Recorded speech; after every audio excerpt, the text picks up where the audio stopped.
दोस्तों आप देख रहे हैं पिस्टल भोजपुरी चैनल और इस चैनल में आप सभी का तहे दिल से स्वागत है। अगर खेसारी लाल यादव जी के फैन है तो इस चैनल से जुड़ जाइएगा, चैनल को सब्सक्राइब कर लीजिएगा और बेल आइकन को दबा लीजिएगा।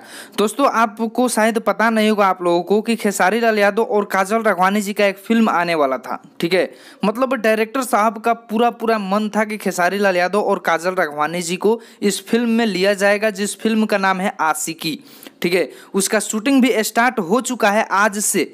ठीक है, यूपी में उसका शूटिंग हो रहा है, इलाहाबाद में, और फिल्म का नाम है आशिकी। और इस फिल्म में मतलब डायरेक्टर साहब के मन में शुरू से ही, मैं तो बता ही रहा हूँ कि शुरू से ही मन में ये था कि इस फिल्म में खेसारी लाल यादव और काजल राघवानी जी को लिया जाएगा और ये फिल्म ब्लॉकबस्टर हिट होगी। लेकिन आपको बता दें कि इस फिल्म से काजल राघवानी जी को निकाल दिया गया है। ठीक है, पहले मतलब साइन तो नहीं कराया गया था, लेकिन मन से निकाल दिया गया है। इस फिल्म में काजल राघवानी जी को साइन करना था, लेकिन काजल राघवानी अब साइन नहीं करेंगी, ये विवाद के चलते। इसका मेन जड़ है विवाद, जो भी भोजपुरी इंडस्ट्री में खेसारी लाल यादव और काजल राघवानी के बीच विवाद हुआ है, उससे फैन लोग बिल्कुल भड़क चुके हैं काजल राघवानी जी से।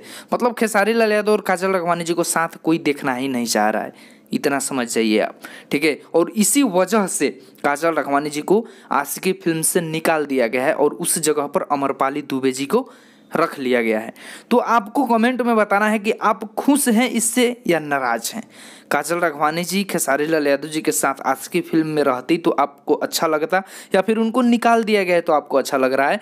आप इस बात को कमेंट में लिखिए। ठीक है, उसके बाद से मैं इस पर तय करूंगा कि हाँ, क्या सच में सही किया गया है या फिर गलत किया गया है। दोस्तों इस वीडियो में इतना ही, मिलते हैं नए वीडियो में एक नए अपडेट के साथ। तब तक के लिए जय हिंद, जय भोजपुरी।